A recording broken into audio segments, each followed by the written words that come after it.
par les souffrances le prince de leur salut. Car celui qui sanctifie et ceux qui sont sanctifiés sont tous issus de ceux. C'est pourquoi il n'a pas honte de les appeler frères. Que Dieu bénisse sa parole pour nous soir.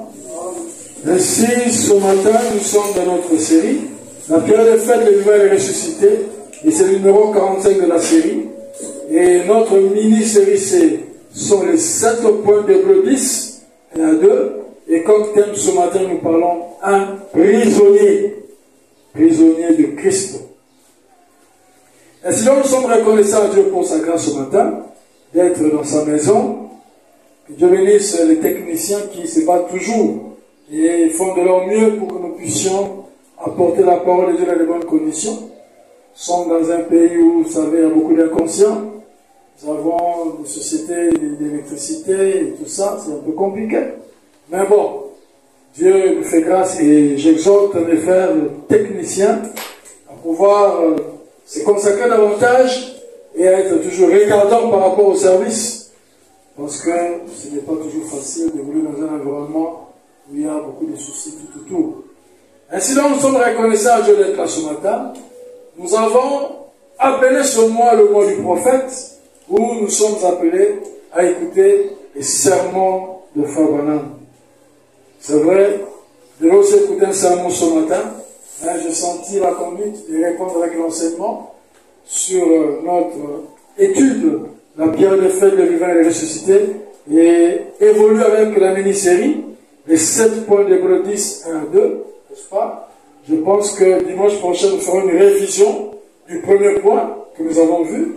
Et le dimanche qui suivra, nous allons entamer le deuxième point, qui consiste à voir qui voulait conduire à la gloire beaucoup de fils. Là, c'est le deuxième point.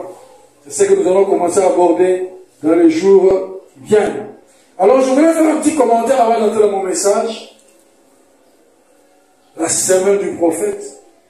Nous avons vu, je crois, le dimanche, pas le dimanche passé, mais l'autre dimanche, c'est quoi le ministère des bandes? C'est tout simplement le ministère de frère Branham, ou le ministère du 7e ange. Parce que l'Écriture dit, au jour de la voix du 7e ange. Et cette voix n'est pas une voix humaine, c'est la voix de Dieu. Le Saint-Esprit parlant à travers la chair humaine. Et c'est le message pour ce jour. C'est le ministère principal de cet âge. Frère Branham dit, la lumière vient d'abord par un messager donné par Dieu dans une certaine région. Ensuite, après, cette lumière se répand à travers le ministère d'autres personnes qui ont été fidèlement enseignées. Alors, pour notre âge, la lumière vient, ou la lumière est venue à notre frère William Marion. Nous l'appelons prophète de Dieu parce que c'est au prophète que vient la parole. Et c'est lui qui a reçu la parole pour ses tâches. Il y a des gens qui ont prêché ce que je dis ici, avec beaucoup de zèle, mais qui aujourd'hui, ils déclarent avoir quitté le message. C'est pour dire, ne répétez pas ça comme des perroquets. Mais il faut avoir la révélation que dans cet âge, la parole de Dieu, la pensée de Dieu, le dessein de Dieu a été remis entre les mains d'un homme. Et c'est William Branham, notre frère, que Dieu a élevé au rang d'un prophète. Pour cet âge. Je me pose des questions. Est-ce que ne je pas enseigner sur ce que c'est un prophète? J'ai pensé un peu de choses comme ça. Le prophète, c'est la bouche de Dieu. Quand Dieu veut parler, il utilise des lèvres humaines. Il utilise la chair humaine. Et cet homme est appelé un prophète. Il n'a pas sa propre pensée. Il n'a pas ses propres paroles. Dieu prend ses paroles. Alléluia. Les paroles divines de Dieu. Et Dieu les place dans la bouche de cet homme. Au point que ce qu'il déclare, il le déclare de la part du Seigneur. Tout celui qui se soumet à ce qui sort de la bouche d'un prophète, il est béni. Tout celui qui désobéit à la voix de Dieu à travers son prophète, il est maudit. Amen. Et nous mettons ceci pour montrer que dans cet âge, il y a un phénomène surnaturel, une lumière surnaturelle qui a été photographiée au-dessus de la tête de William Branham, tout simplement en guise de témoignage que le message, que la parole qui est sortie de sa bouche, c'est le ainsi dit le Seigneur pour cet âge. Nous ne mettons pas ça par habitude. Nous mettons ça pour rendre un témoignage à la vérité de cet âge. Et c'est le ministère principal de cet âge. Ce qui fait que, qu'importe l'élévation du ministère dans cet âge, jamais ce succès ne peut étouffer, asphyxier ou mettre de côté le ministère principal de l'âge. Nous sommes des auxiliaires de William Branham. Nous sommes les assistants de William Branham. C'est pourquoi Pellegrini a dit, la parole ne me vient pas comme elle vient à certains. Non. Nous autres, nous sommes là pour insister sur ce qui a déjà été dit de la part du Seigneur. Voilà pourquoi nous disons, Frère Branham me dit. Frère Branham me dit, nous insistons sur ce qui a été déjà dit de la part de qui? De la part du Seigneur. Amen. L'Esprit, la lumière. Alléluia. C'est ça notre position. C'est ça notre fondement. Voici, je vous enverrai Élie, le prophète. Et c'est son ministère qui ramène le cœur des enfants à la foi des pères.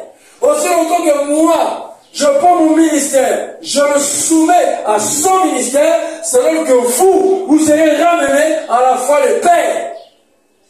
Et aujourd'hui, à cause du succès et de tout ce qui se passe, les gens commencent même à se prévaloir. Il y en a qui ne le disent pas ouvertement, mais vous sentez que c'est sa parole qui fait force de loi dans l'église. Non! Aucun prédicateur n'a l'autorité de l'église si ce n'est pas le ainsi dit le Seigneur apporté par un prophète confirmé pour ses tâches. Point barre. Amen. Amen. Point barre. Je dis c'est le ministère principal de cette. Voilà pourquoi chaque véritable croyant de ce message doit, je dis bien doit, avoir un focus directement envers le messager afin d'avoir le focus envers son pasteur.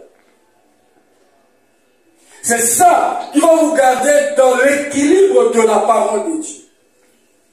Au point que ce que votre pasteur enseigne, vous ne croyez pas parce que c'est le pasteur qui l'enseignait, vous y croyez parce que cela a un fondement dans les Écritures et dans le message. Au point qu'au loin de votre église, loin de votre pasteur, vous défendre votre position parce que vous avez et la Bible et le message. Amen. Amen. Et votre foi repose sur le ainsi dit le Seigneur. Et vous aurez une expérience chrétienne correcte. Beaucoup sont tombés dans le culte de la personnalité. Ils ont vénéré les pasteurs. Ils ont déifié les pasteurs. Et ainsi de suite. Et ils sont que des simples fanatiques d'église. Ils veulent faire plaisir aux pasteurs, mais ils trompent leurs femmes. Ils veulent faire plaisir aux pasteurs, mais ils escroquent leurs frères. On en a vu beaucoup dans les églises. Un frère zélé pour l'église. Zélé pour le pasteur. Mais un hypocrite au père.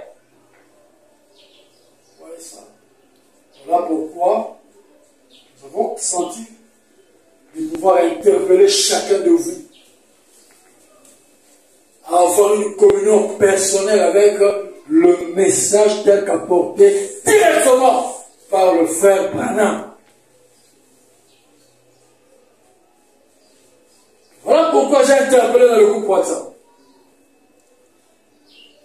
Il n'est pas possible, il n'est pas correct que vous puissiez vous retrouver là, après quelques jours, sans avoir eu une méditation de ce message. Non. Vous devez avoir une discipline spirituelle, personnelle. Un temps de prière, un temps de la méditation de la parole de Dieu.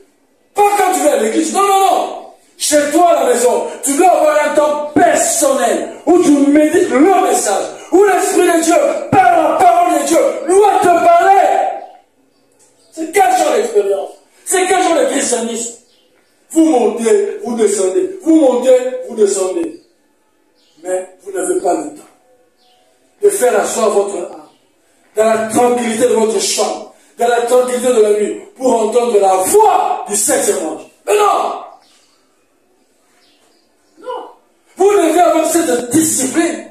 Ce n'est pas que le pasteur va être un fouet, va être derrière vous. Non, non, non, non!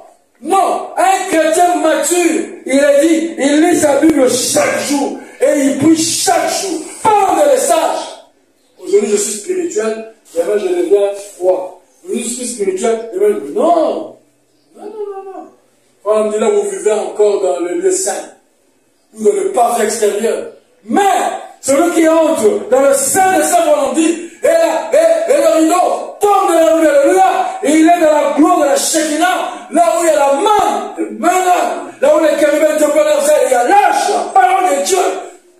Amen. Il y a une lumière surnaturelle qui ne s'était jamais. Il est constamment en réveil. On ne demandera personne de prendre son déjeuner le matin. On ne demandera jamais. On ne forcera personne de prendre son dîner. Personne. Parce que son système physique, à un moment donné, va réclamer le manger. Parce qu'il y a une vie au-dedans de lui qui réclame, qui doit vivre. Et plus il a faim, plus il gémit. Et vous vous rendez compte quand vous avez faim, qu'est-ce que vous souvent, vous devenez même nerveux. Parce que votre système humain est en déséquilibre. Il a besoin de quelque chose. C'est automatique. On ne viendra pas. Ah oui, il est 2 heures. Tu n'as pas encore mangé. N'est-ce pas? Selon la science dit que quand tu arrives à 2 heures, tu dois manger. N'est-ce pas? Alors, allez, pas mange. Quand on arrive à faire ça à quelqu'un, ça veut dire que cette personne-là est malade. Okay? C'est automatique. Pourquoi? Parce qu'elle vit au-dedans de la personne. Et si dans le spirituel, il y a une vie au-dedans de vous, c'est pareil. C'est pareil. Il n'y a pas besoin que le pasteur vous interpelle dans le groupe. Non, c'est automatique. Vous allez sentir en vous un vide.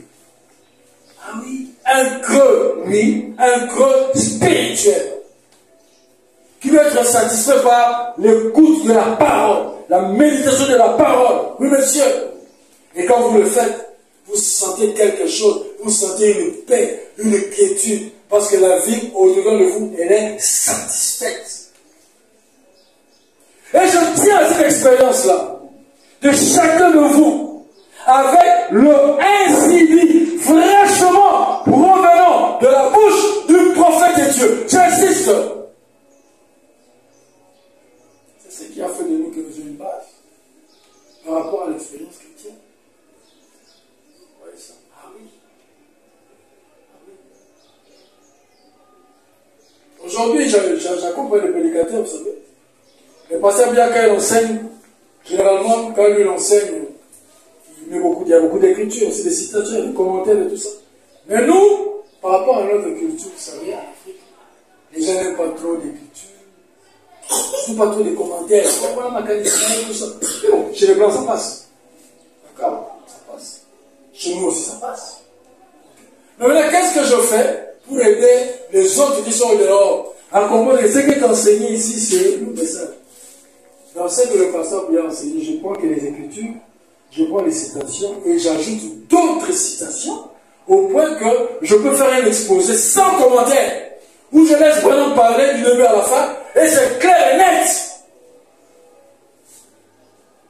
Ça.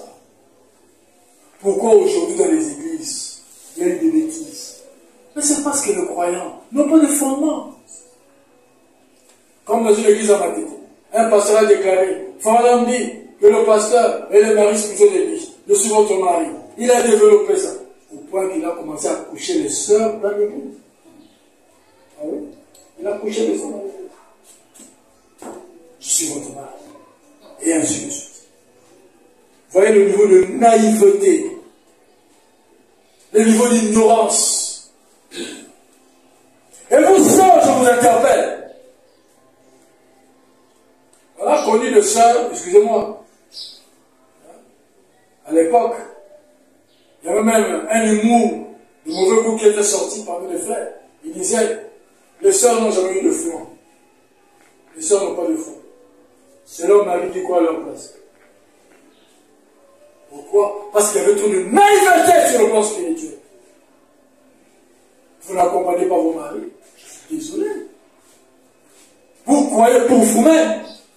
Vous croyez comme des individus à part entière.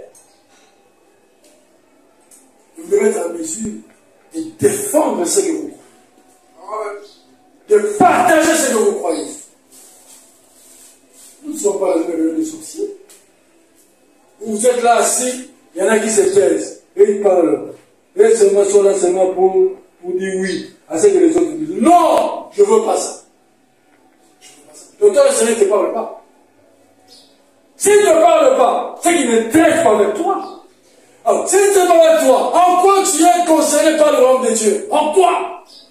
La vie chrétienne est une vie, je ne sais pas comment vous expliquer ça. Je suis en communion avec ma femme, ou avec mes enfants, parce qu'on se voit, on se parle. D'accord? Je leur parle, ils me parlent, il y a un feedback. Être en communion avec Dieu sous-entend que par la prière tu parles à Dieu, mais Dieu te parle par la parole. Je ne dis pas que tu as lu, tu as compris, non. Mais je dis Dieu t'a parlé. Ça veut dire que tu as senti un surnaturel, tu as senti une touche de l'esprit dans ton cœur qui t'a soit condamné, soit reconforté, soit une paix, mais quelque chose de divin dans ton âme. Et tu as senti la main de Dieu. C'est ça qui est en communion avec Dieu. Et c'est du réel. C'est du concret, c'est du palpable, monsieur. C'est du palpable. C'est ainsi que vous êtes dans le process. Vous êtes dans le mouvement. Vous êtes dans l'atmosphère. Sinon, vous êtes dans la routine. Et tu te consoles. Parce que tu es dans une église du message. Ok. Ok. Mais je te dis, un de ces 4 matins, tu seras déçu. Je te dis, tu seras déçu. Nous sommes au temps de la parousie. Nous sommes au temps de la présence. Qu'est-ce que la présence? C'est le grand esprit qui est descendu visiter cette génération. C'est une personne. La parole. Il s'appelle la parole. Une personne. La parole, ce ne sont pas des mots. Non, une personne. Et c'est la personne qui avait dit, ne bois pas, ne fume pas, ne suce ton corps de aucune manière, car j'aurai un travail à faire avec toi quand tu seras grand. Il a commencé à se manifester dans la vie de ce garçon, qui ne comprenait rien du tout, jusqu'au jour où il a expérimenté dans le bois, et il a été converti à Christ. Et de lors, il a accompagné son ministère. Et en Jean 33, il descendit, de même que Jean-Baptiste. Et ainsi de suite. Une personne! Alléluia! Et aujourd'hui, vous l'avez même parti, se reposer. Je vous informe que la personne est parmi son peuple, en train de conduire son peuple. Et chaque individu doit être en contact personnel. Alléluia. Pas une histoire de papa et maman. Non, messieurs! Pas une histoire de famille. Non! Même pas du pasteur. Une connexion individuelle avec le surnaturel. Le Dieu qui a visité William Branham, il doit te visiter toi. Oui, monsieur. Par la parole. Et en tant que pasteur, qui a été lui-même croyant, qui est passé par ces choses, je dois vous conduire dans ça. Je ne sais pas si je vais changer le message, parce que je sais une autre douleur, celui qui commence à venir, je ne sais pas. Je vais changer le message, je ne sais pas. Oui, je pense que je vais changer le message par rapport à ce que je suis en train de sentir, de voir. Quelque chose qui va marcher avec ce que nous sommes en train de parler ici. Les fondamentaux, c'est important. Quand les gens oublient les fondamentaux, c'est alors que les gens, ils se perdent. Les gens se perdent. Et ils ont des choses. Vous voyez ça? Bon, je crois que je change ce nom de musique. J'ai intitulé mon sujet de ce matin, les fondamentaux. Voilà. Donc le prisonnier, on verra ça dimanche prochain, jour blanc. Ok? Je change de sujet, parce que l'esprit me conduit à autre chose. Je parle un peu des fondamentaux. C'est toujours important. Parce que souvent les gens n'arrivent pas à réaliser le pourquoi des choses. Quand vous ne comprenez pas le pourquoi des choses dans votre vie, c'est très dangereux. Vous allez vivre dans l'inconscience. Vous allez vivre dans l'indifférence et dans l'insouciance. Mon défunt grand-père disait, il dit, quand vous êtes à l'école, hein, Martivy, les enfants, mon grand-père, moi j'ai un grand-père, n'est-ce pas? Il disait, quand vous arrivez à l'école, posez-vous la question. Qu'est-ce que je suis venu faire ici? Allez, une fois, on va vous dire, tu es venu pour étudier. Alors, mets-toi à étudier. Le pourquoi des choses, les gens ne comprennent pas. Pourquoi venons-nous à l'église? Qu'est-ce que nous venons y faire? Quand vous ne comprenez pas ça, vous ne réalisez pas ça, vous entrez dans l'habitude. Et le diable entre dans l'habitude et vous tue. Mais quand vous comprenez le sens des choses, c'est ce que j'appelle les fondamentaux. Le pourquoi de ceci, le pourquoi de cela, vous le faites avec beaucoup de délicatesse, beaucoup de sérieux, beaucoup de révérence, et vous aurez alors des résultats. C'est ça le problème. Parce que je me fais comprendre. Amen. Mais quand on fait les choses avec légèreté, c'est alors que vous les trouvez dans l'ornière. Voilà, on dit dans la prédication, dans l'exposé du ceci. Paragraphe 281. En aucun instant, je n'apporte aux gens un message pour les pousser à me suivre. ou à se rattacher à mon église, ou à fonder un groupe, une organisation. Je n'ai jamais fait cela et je ne le ferai pas maintenant. C'est une déclaration très forte. On nous appelle des branhamistes. N'est-ce pas? Ah, pas branhamistes. Mais Branham dit, je ne prêche pas pour que les gens s'attachent à moi, Branham. Je ne prêche pas pour que les gens puissent me suivre, moi, comme un groupe de fanatiques. Ce n'est pas ça mon objectif. Mais vous allez voir qu'aujourd'hui, malheureusement, c'est ce qui a rongé le monde du message. Où beaucoup de pasteurs qui ont connu une élévation de la part du Seigneur, ils ont développé dans leurs églises le culte de la personnalité. Amen. La relève, c'est quoi ça? C'est toute la personnalité. Et pour vous dire que c'était de l'hypocrisie, qu'est-ce qui s'est passé après? Quand l'homme du rebelle est parti, on dit que la relève a été transmise à l'enfant. Quelque temps après, ceux qui croyaient dans celui qui avait amené la relève, entre guillemets, et qui semblaient croire à la succession de la relève, on dit non, l'enfant là, il n'a pas de vision. Ah bon? Il n'a pas de vision. Mais vous avez dit il y a quelque temps que c'est à lui qu'on a transmis le bâton de la relève. Tout ça, c'est du fanatisme. Et les églises satellites à gauche, à droite, comme s'ils avaient peur de l'ancien. Quand l'ancien est parti, chacun commence à... Oh, d'ailleurs, moi, je ne croyais pas ces choses. Ah, moi? Toi, tu ne croyais pas. C'est maintenant que tu le dis. Tout ça, ça rime à quoi? Tout ça, ça mène les gens nuls. Regardez la honte du christianisme en RDC. C'est pitoyable. C'est pitoyable. Le niveau de pasteur dans cette vie. Toujours dans les polémiques inutiles. Toujours dans les rivalités inutiles. Regardez dans les enseignements. Aucun souci des âmes. Aucun souci de la conversion des gens. Ils sont dans des histoires. Et malheureusement, cet esprit est entré dans le clergé du message. Regardez TikTok. Regardez tout ça. Des choses qui n'ont rien à voir avec le salut. Mais vous sentez que c'est la gloire des gens. Comment est-ce possible?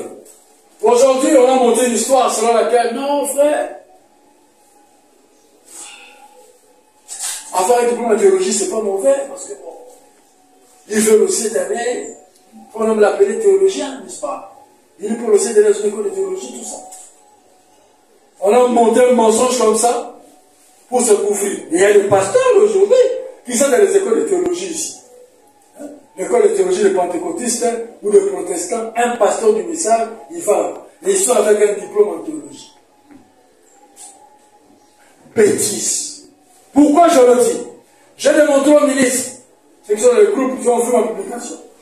Je leur ai dit, oui, on m'a dit que lui fait était un théologien. Mais le problème c'est quoi? Dans le message ici, les gens, ils dictent pour rien. Comme il y a quelques temps dans le message, nous croyons que organiser les services funèbres, c'était catholique.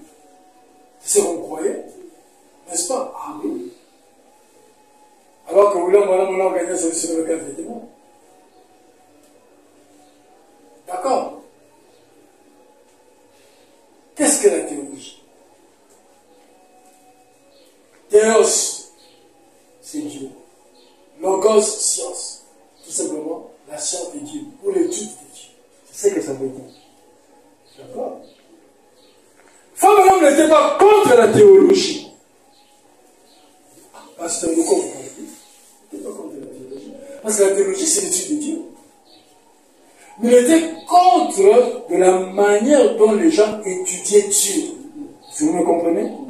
À travers les séminaires, des credos et des dogmes faits de main d'homme. C'est ce que Frère Branham condamnait. Parce que la vraie théologie, c'est celle que Dieu vous donne par la révélation du Saint-Esprit. Amen. Paul a été enseigné par Dieu, n'est-ce pas? Amen alors. C'est ça la différence. Quand on dit que Luther était un vrai théologien, ça veut dire une personne qui a véritablement été enseignée par Dieu. Et laissez-moi vous dire que la relation entre Faye et Branham, c'était une relation basé sur les Écritures. Oui, basé sur les Écritures. Pourquoi Branham aimait beaucoup l'hiver? Parce que lui veut nous donner des Écritures, des passages. Ah, très bien. Moi, je crois que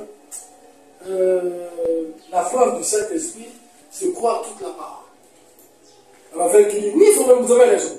Parce que dans telle écriture, il dit ceci. C'est comme ça que les deux collaboraient ensemble. Frère dit, l'hiver,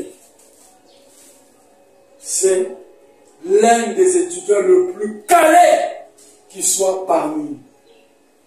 Dans les Écritures, il dit, il est rempli du Saint-Esprit.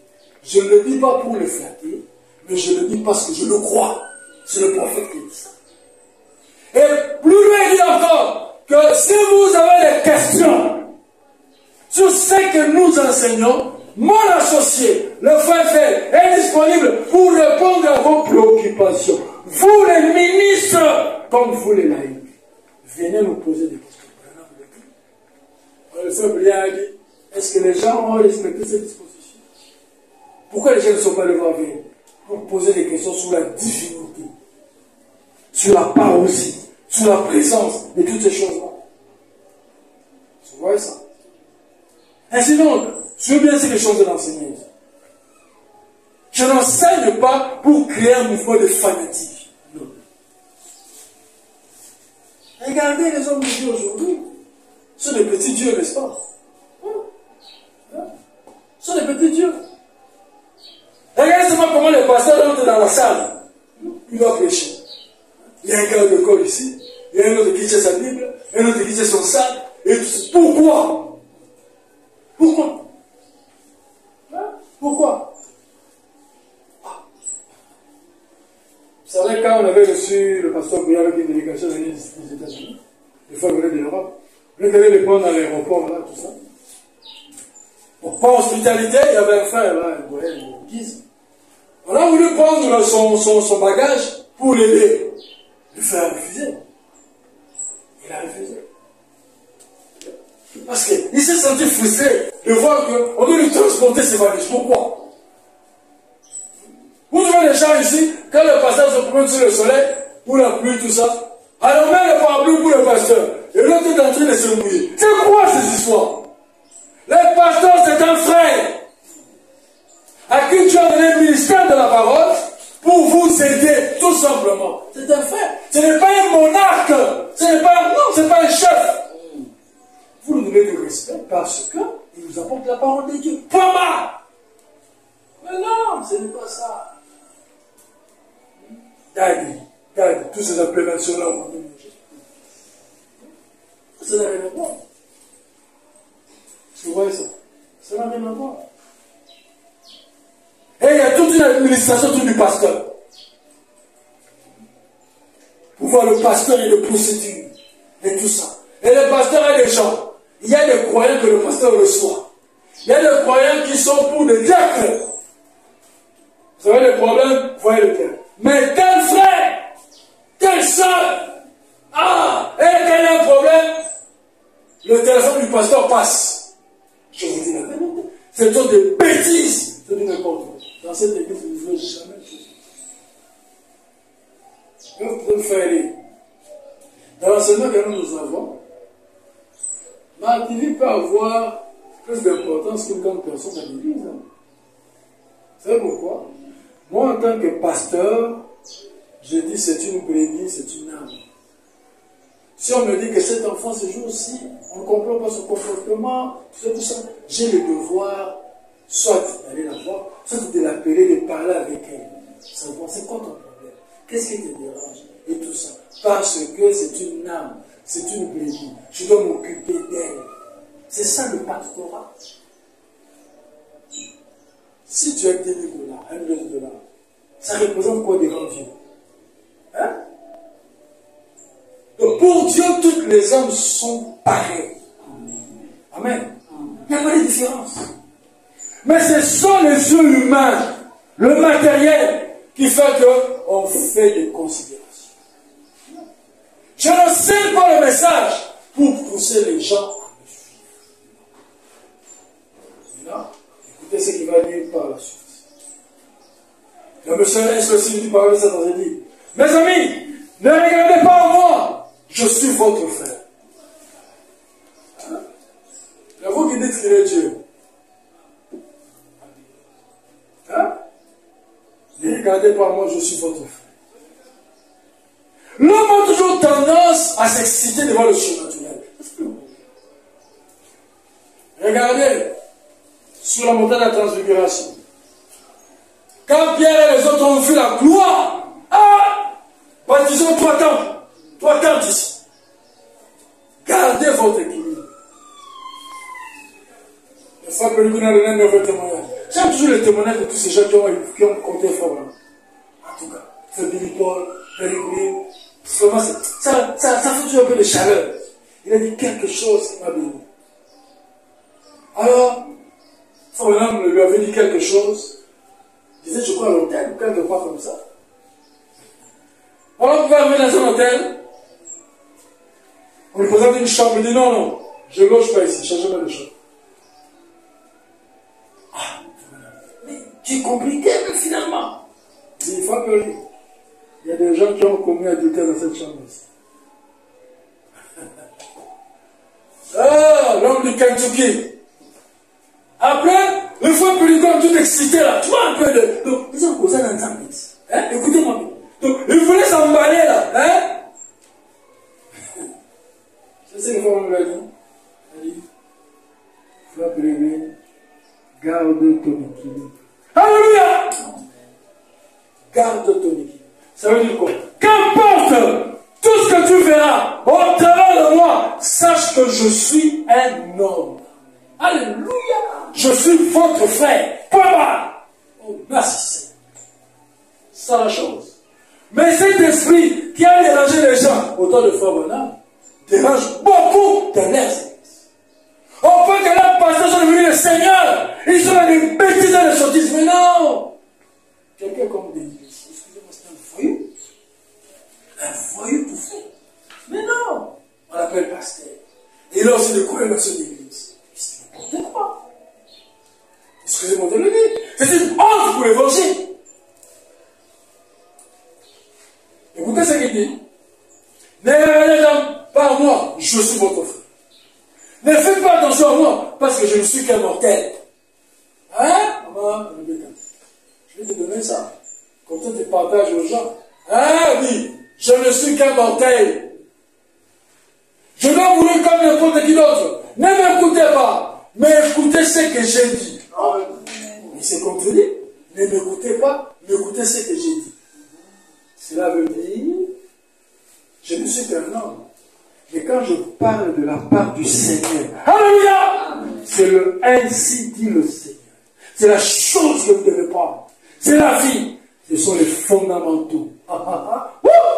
Alléluia, j'aime ça. Écoutez, ce que j'ai dit est le message. Ne faites pas attention au messager. Observez le message. Gardez les yeux, non pas sur le messager, mais sur le message. Ça veut dire la parole. Ce qu'il dit, donc le message, c'est la seule chose à laquelle il faut regarder. Maintenant, nous ne sommes pas des fanatiques, non. Croyants de la parole, croyants du message, bâtis sur les fondamentaux. Voilà pourquoi je me rappelle du son de Junior Jackson. Faites attention. Voilà, on dit, ils étaient quelque part, autour d'une montagne. Et Fabian avait comme un instrument tranchant dans sa main. Il a frappé le sommet de la montagne. Et le capuchon s'est enlevé. Et il y avait comme une pierre blanche, du granit blanc. Et le frère était en train de regarder. Suivez très bien. En train de regarder la pierre blanche. Et Fabian leur a dit, restez observer ceci. Alléluia. Et quand il a dit ça, il dit, Fabian a commencé à se diriger vers l'ouest. Et quand Fabian semblait disparaître plus il avançait, Junior Jackson dit que les gens regardaient, voyaient Fabian se rien disparaître, chacun prit sa propre direction. Alléluia. Et et que très peu était resté pour alléluia, pour observer ce que Frère Branham leur avait dit. Aujourd'hui, voilà, Dieu se change et accomplit dans cet âge.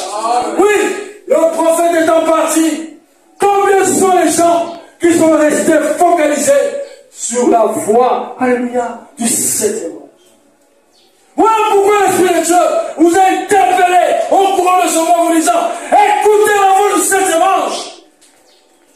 Vous n'avez pas le temps? Alors qu'est-ce que vous faites à la place? Vous trouverez déjà à la place devant une série télévisée. Non. Les frères, les sœurs, chacun doit être en communion avec la parole de Dieu. Voilà pourquoi nous sommes invités à cet exercice spirituel. Moi, je ne cherche pas des savants. Je ne dis pas que partage-moi quelque chose qui va nous frapper, là, qui va nous élever. Non, je n'en ai pas besoin. Moi, je dis, partage ce qui t'a marqué toi. Nous voulons l'entendre. Nous voulons l'entendre. Excusez-moi de dire ceci. Il faut passer, excusez-moi, de faire ce commentaire que je fais maintenant. C'est pour aider tout le monde. Moi, je ne savais pas que la sœur Lydie, l'épouse de Frère Passat, n'était pas dans le groupe de l'église, je ne savais pas. J'ai dit, mais tu ne vois pas la sœur, elle ne réagit pas, tout ça. Il me dit, non, mais. Lui aussi ne savait pas. Je dis, non, mais j'ai vérifié dans le groupe, elle n'est pas là. Je dis, c'est pas possible. Tous ces temps, elle n'a jamais été dans le groupe. Moi, je ne sais pas. Hein? Je ne sais pas. Et automatiquement, vous l'avez vu. Mais ce qui est bien est que, quoi qu'elle ne soit pas dans le groupe, elle suit les enseignements régulièrement avec son mari. Oui. Mais je dis, ça ne suffit pas. Elle est membre de l'église. Elle est sœur de l'église. Elle est dans la communion autour de la parole de Dieu. C'est une âme à part entière. Vous m'avez vu, je l'ai mis dans le groupe. Et j'ai dit à son mari, tu dois veiller à ce que ta femme ait toujours des mégas pour qu'elle soit connectée à la parole. Je préfère qu'on la prive une belle robe, oui, mais qu'on ne la prive pas la possibilité de se connecter à la parole. Parce que ça, c'est la vie éternelle. Je ne veux pas avoir une église de politiciens. Je ne veux pas. Je veux un groupe de croyants de la parole. Amen. Leur focus c'est la parole. Parce que c'est la parole seule qui attire l'Esprit de Dieu pour œuvrer dans nos vies. Ça fait un temps. Frère Médard, je ne sens pas la sœur Ruth dans le groupe. Ça fait un temps. Je ne sais pas si elle a un téléphone, si elle n'en a pas. Si ce n'est pas le cas, organisez-vous pour qu'elle ait un téléphone. Et vous aussi, sœur, je vous interpelle. C'est devenu mon épouvante. Surtout vous qui avez des petits-enfants. Mais c'est quoi cette habitude-là de laisser votre téléphone dans les mains des enfants? Hein? C'est quoi ça? Hein? Vous les enfants, la maman TV, on a dit qu'il y a un téléphone, de moi sur votre téléphone. Hein? Non. Beaucoup de mamans, en tout cas c'est monnaie courante partout. Que ce soit même les mamans qui sont là, qui s'occupent avec nous, c'est comme ça. Donc la maman, il faut qu'elle ait son téléphone comme pour consoler l'enfant. Donc on peut simplement le bébé. Tu dois l'appeler le téléphone pour qu'il se console. Heureusement, chez moi, on touche sur le téléphone. Vous essayez, vous ne le voyez pas. Non, c'est pas correct. Et souvent c'est ça. Oh l'enfant avait touché. Oh l'enfant a mis ça dans le seau d'eau. Oh l'enfant. Je ne valorise pas les téléphones comme le monde le fait. Mais je le vois comme un outil qui nous permet d'être en communion, d'être en contact. Vous imaginez, la sœur musulmane est au camp là-bas, mais avec le téléphone, elle peut voir quelque chose que le frère Pierrot qui est à 2000 km à Kisangani peut poster et l'édifier et réagir. Mais c'est la magie de la technologie. Mais c'est une bénédiction. Ah ben oui, c'est une bénédiction, ça va. Et tout ce qu'on publie, vous remarquez, je ne manque pas de faire les commentaires. Parce que c'est comme si nous sommes assis quelque part, en train de partager autour de la parole. tel que nous sommes, on appelle ça actuellement une réunion en présentiel, c'est-à-dire on se voit physiquement. D'accord? Ce qu'on fait dans le groupe WhatsApp, c'est ce que nous appelons une réunion virtuelle. C'est-à-dire, on est ensemble par la technologie.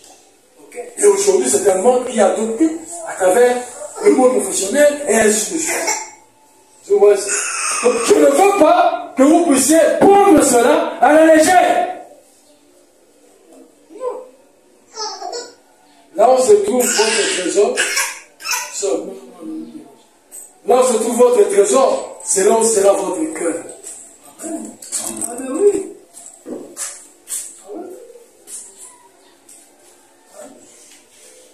Si vous estimez que la parole de Dieu a de la valeur pour vous, dans votre personne ne vous dira achetez une Bible pour votre femme. Achète, non.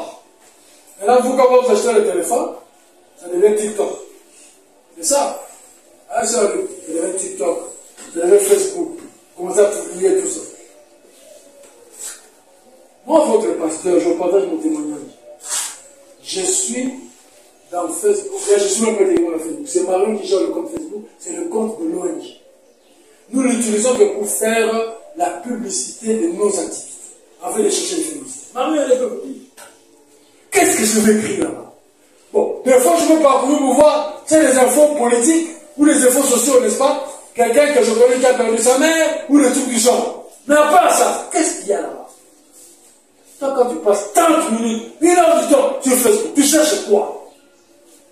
Et ce TikTok-là, où on met les petits trucs là, moi j'adore tout ça dessus. Tu peux passer 2 heures dessus. Tu cherches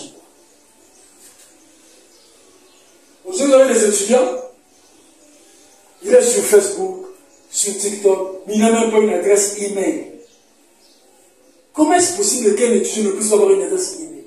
Il ne sait pas faire des recherches sur Google. Mais TikTok, Facebook, tout ça. C'est moi je autour de la parole. Branham est parti, il nous a laissé un message. Quand Rebecca lit quelque chose dans son message, et qu'elle nous le partage dans le groupe, qu'est-ce qu'elle est en train de faire? Elle est en train de nous garder dans le focus de la parole. Celui-là donne, celle-là donne. Et nous restons focalisés, en train de contempler. Alléluia, le charisme de blanc. Praise God. Maintenant, c'est ce que nous voulons. C'est ça la chose. Les fondamentaux. C'est la seule chose à laquelle il faut regarder. Maintenant, toi, sois sincère. Tu vas passer une journée sans méditer la parole de Dieu. D'accord? Maintenant, je te pose la question. Est-ce que tu as manqué du temps de regarder TikTok? Tu as manqué du temps de liker? Tu as manqué du temps? Non. Mais pour la parole, tu n'as pas eu du temps. Cela montre qu'il y a un problème avec ton expérience. Ah oui, hein? La profondeur appelle la profondeur. Si en toi il y a une profondeur pour Dieu et pour la parole, tu seras attiré. La soif, comme une biche soupire après le courant. Mon âme a soif du Dieu vivant. Alléluia. Est-ce que je me fais comprendre? Nous devons être focalisés dans la parole. Je dis bien, ce n'est pas une imposition. Non, je ne force personne. Je ne fais pas le problème de discipline. Mais c'est quelque chose qui doit venir de votre cœur, comme étant une expression de l'amour de Dieu provenant de votre âme pour la parole de Dieu.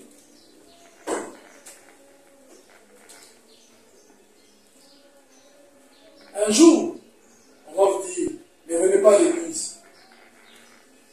On a décidé de fermer parce que nous n'avons pas tel document. Qu'est-ce que vous allez faire? Qu'est-ce que vous allez faire? Il continue. Exposer. Je n'ai pas d'intérêt pour ces choses. Donc ça ne m'intéresse pas. D'avoir le groupe de gens qui suivent Branham. Non, ça ne m'intéresse pas. Aujourd'hui, les gens sont populaires. Voilà, quelqu'un qui a 10 églises, 15 églises, 20 églises à travers le monde et tout ça. Pourquoi faire? Pourquoi faire? Est-ce qu'après les hommes de Dieu qui ont un appel pour s'occuper de ces églises-là? Je n'ai pas d'intérêt pour ces choses. Jean en revanche a un intérêt pour les choses de Dieu et pour son peuple. Et je serai satisfait si je peux réaliser une seule chose. En d'autres termes, voici la chose qui m'intéresse, moi, vraiment. Ou encore, voici mon objectif. Amen. Est-ce qu'on est ensemble? Amen. C'est quoi l'objectif? Il dit, et je serai satisfait si je peux réaliser une seule chose. Ah bon? Mais ça devait tiquer les prédicateurs. Ça devait tiquer chaque croyant. Je serai satisfait si je peux réaliser une seule chose. Alléluia. Quelle est cette chose? Quelle est cette chose? Ok. Il dit, cette chose, c'est de voir. Non. En d'autres termes, une réalité. De voir s'établir. Ça veut dire que c'est une chose qu'il n'y avait pas avant, n'est-ce pas? Mais qui va arriver. S'établir une véritable relation spirituelle entre Dieu et les hommes. Ou entre Dieu et l'individu.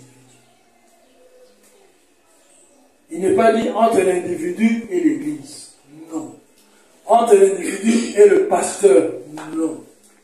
Ok? Dans laquelle relation? Il définit. Les hommes deviennent de nouvelles créatures en Christ.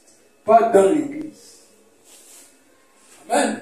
Pas dans le groupe, mais en Christ.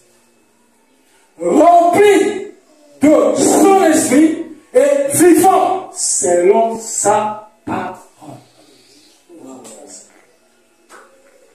Même si on est deux, même si on est trois, alléluia, ça importe peu. Voici l'objectif, voici la chose. C'est de voir dans chacun de vous, amen, développer, où je sens que cette personne depuis un certain temps, il marche selon la conduite de l'esprit. Ses ambitions sont mortes. Ses passions sont mortes. Amen. Je vois qu'il est rempli de l'Esprit de Dieu et qu'il a le souci de vivre la parole de Dieu. Au point que quand il trébuche dans sa marche, je vois comment son cœur saigne. Amen. Je vois comment son cœur se repent. Voilà. Pas des politiciens, pas des hypocrites, pas des routiniers. Non, monsieur, rien à foutre, rien à faire. C'est la seule chose, Branham me dit, qui va me donner une satisfaction. Et laissez-moi vous dire, si un prédicateur a ça comme objectif, il va souffrir. C'est là où nous disons,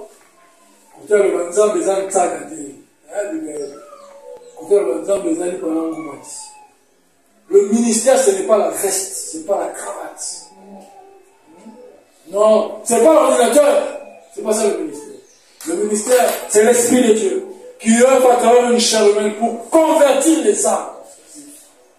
Vous enseignez ceci, aimez les gens vivent pire que ceux que vous avez enseignés. Est-ce que tout ce que j'ai enseigné ici aux jeunes gens? Est-ce qu'on peut connaître les cas des jeunes gens qui se méconduisent? Non, on en a quoi? On en a quoi? Colossiens 24 dit ceci. Je me réjouis maintenant, je parle des fondamentaux. Dans mes souffrances pour vous.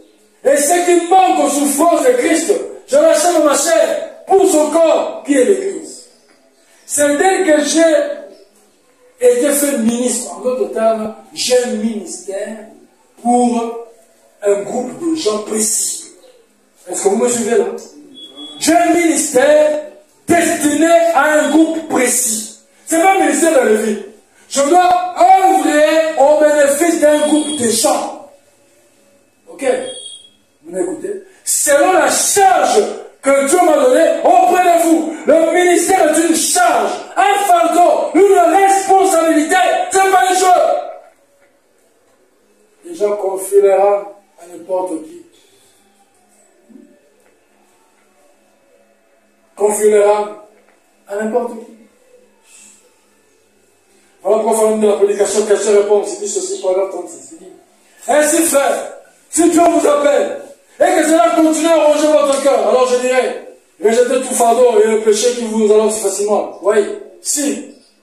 Mais si cela ne vous range pas, alors je n'y penserai pas tellement à ce moment-là. Et simplement cela se manifester. On a dit, l'évidence d'un appel au ministère, c'est quoi? C'est le fardeau. Il dit, l'appel, c'est quelque chose qui vous range. Un fardeau. Vous n'en pouvez plus. Est-ce que vous comprenez? Et c'est le fardeau des âmes. Qu'est-ce que ça veut dire? Ça veut dire le souci de voir les gens s'améliorer par rapport à leurs conditions. C'est un souci. Ça vous dérange. C'est un fardeau. Et c'est ce poids-là qui vous pousse derrière une chair pour leur parler. En d'autres termes, quand vous prêchez, vous êtes dans les soupirs, dans les gémissements. C'est ça le ministère. Ce n'est pas l'intellect. Non, monsieur.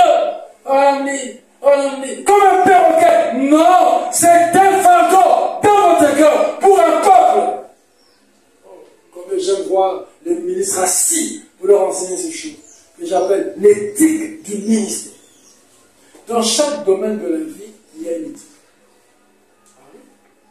Les enseignants ici ont une éthique. Oui. Ce qu'on appelle la déontologie. D'accord? Les pharmaciens ont une éthique. Les médecins ont une éthique. Les journalistes, dans chaque domaine. Mais pourquoi les ministres n'ont pas d'éthique? Je vous donne une éthique d'un des ministres. Le témoignage chrétien. Vous ne pouvez pas être prédicateur ou pasteur sans que vous ayez une vie droite, une vie correcte. Vous ne pouvez pas. Parce que vous-même, vous ne prêchez pas votre vie. Mais regardez aujourd'hui à Kinshasa. Regardez. Un homme peut coucher autant de femmes, mais on continue à l'appeler pasteur. Et il y a des gens qui croient à son ministère entre guillemets. Où est l'éthique? Il y a des choses qu'on peut entendre d'un politicien, d'accord, mais qu'on ne peut pas entendre d'un pasteur. L'éthique, la déontologie. C'est ça les fondamentaux. Amen. Amen. Les fondamentaux, les bases. Voilà pourquoi notre nation est en train de mourir, mes frères et sœurs. Il y a quelques temps, un enfant comme Malik, il ne peut pas tenir tête à une maman. Non. Pourquoi? C'était des valeurs à l'époque. Mais aujourd'hui, vous allez voir une petite fille de rien du tout, manque du respect, un grand garçon. Pourquoi? Les fondamentaux de l'histoire. Les bases sont parties. Écoutez ce qu'il dit ici. Il faut que l'Église comprenne ça, que le pasteur porte un fardeau. Et qu'on doit travailler ensemble pour réaliser cet objectif. Le pasteur va prêcher la parole, le pasteur va prier, mais le croyant doit écouter la parole, doit croire à la parole, doit obéir à la parole. Donc nous sommes en train de travailler pour un résultat. Est-ce que vous comprenez ça? Donc nous tous devons être fiers un jour. Je me posais la question, mes frères. Toute cette tente-là.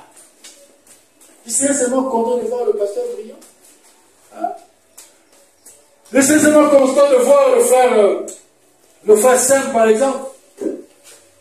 Mais quelle joie ça me fera de voir ceux avec qui nous avons combattu, sous le soleil, dans la chaleur, ceux avec qui on a passé des moments difficiles ensemble. Est-ce que vous comprenez ce que je dis? Écoutez, vous qui êtes au loin, suivez très bien les fondamentaux. Un poète qui vous dit, paragraphe 9. Montre-moi un autre Kazan, Gloss, Finet, Sonke, ou n'importe lequel de ces hommes qui sont les familles du peuple qui restera sur sa face à pleurer et prier devant Dieu.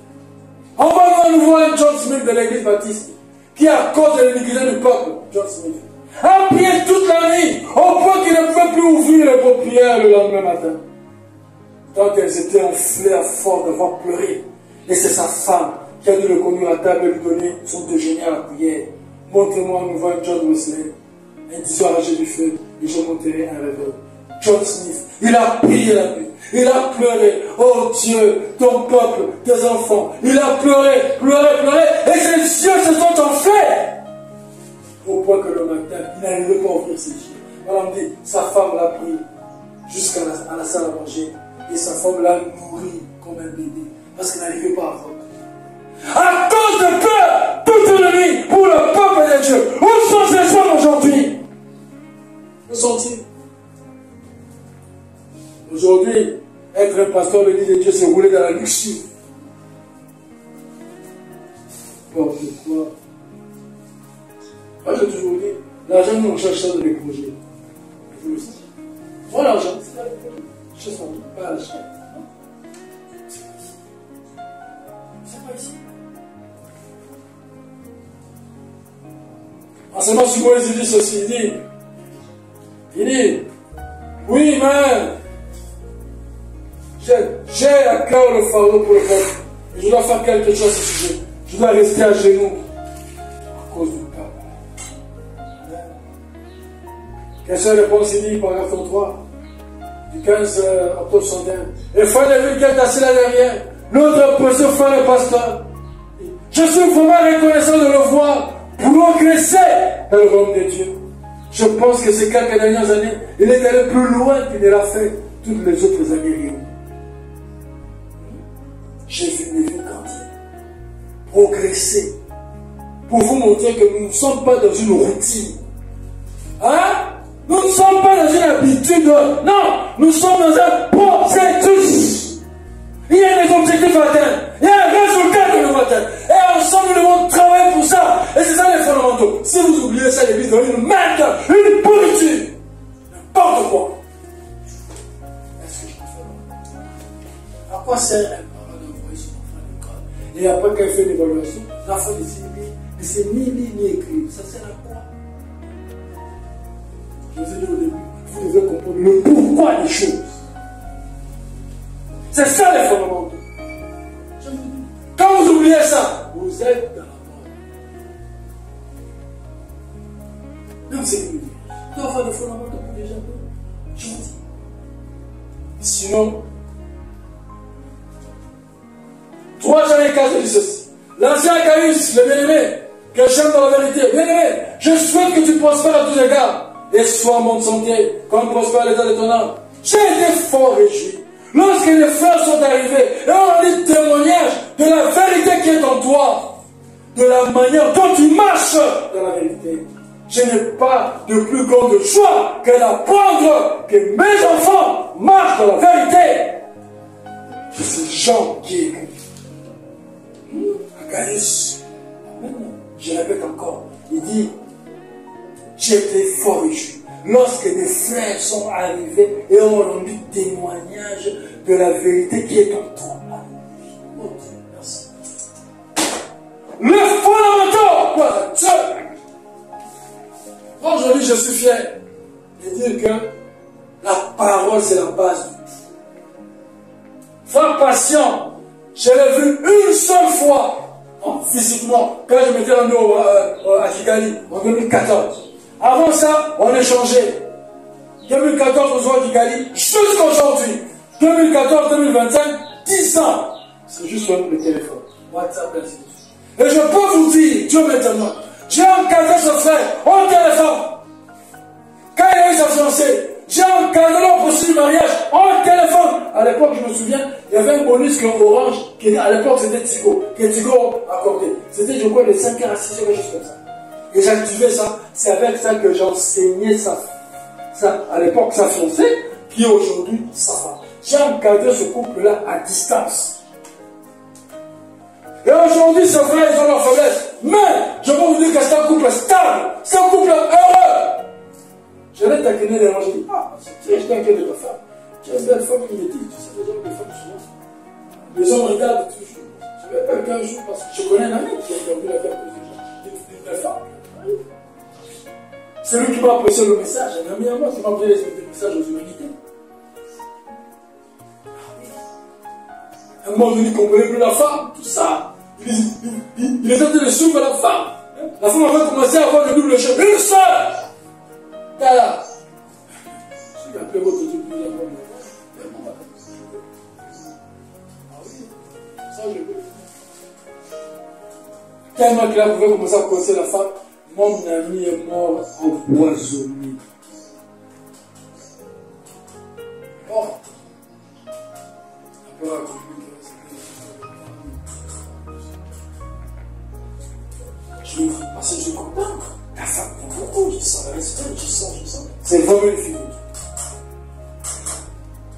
accompagnement à distance. Je vous le dis. Si Dieu fait grâce de mon projet, c'est là. C'est juste ces histoires d'insécurité, M23 et tout ça qui me retiennent. Sinon, le monde prochain, c'est là. Je vous en prie. Je dis que cette année, c'est une année missionnaire. C'est là comment? Mon prochain, c'est là. C'est moi. Alors, aujourd'hui, les femmes patients fréquentent une église là, une grande église. Et le pasteur de cette église-là, vous allez prier pour lui. Je vous présente combien de prières. Il a pris de l'âge, il a cédé l'église à son fils. Bon. Contrairement à ce qu'on dit à qui, en tout cas, lui, c'est le fils du pasteur, mais je sens qu'il a quelque chose. Parce qu'on m'a partagé cette prédication, j'ai senti qu'il a de la vie. Quand nous serons en coma, nous avons une chambre ouverte là-bas, nous allons intervenir dans cette église. Une grande église pour une personne. Et il a tellement été marqué par le frère patient qu'il ne veut plus le lâcher. Oh, pharmacien, il faut que tu travailles avec moi, il faut que tu sois avec moi. Il a proposé d'être un diacre à l'église. J'ai dit à patient, je suis honoré. Le frère, j'ai senti que c'est un garçon sérieux. Il ne t'approche pas pour que vous créez un club à l'église. Mais le souci de ce que je sais que toi, moi en tant que ton père, je suis fier. Ah oui! Et patient n'a pas honte de déclarer partout où je suis. C'est ce que Jean-Guy a gagné ici. Il dit, j'étais fort réjoui lorsque les frères sont arrivés et ont rendu témoignage de la vérité qui est. L'objectif, qu'est-ce qui fera que je sois satisfait? Voir s'établir une relation spirituelle. Il y a beaucoup d'intérêt. Une relation spirituelle véritable. Alléluia. Amen alors. Ne me payez pas de l'argent, je n'en ai pas besoin. Mais les filles, c'est ce que je veux voir. Des vies changées, des vies converties. Un homme qui aime sa femme.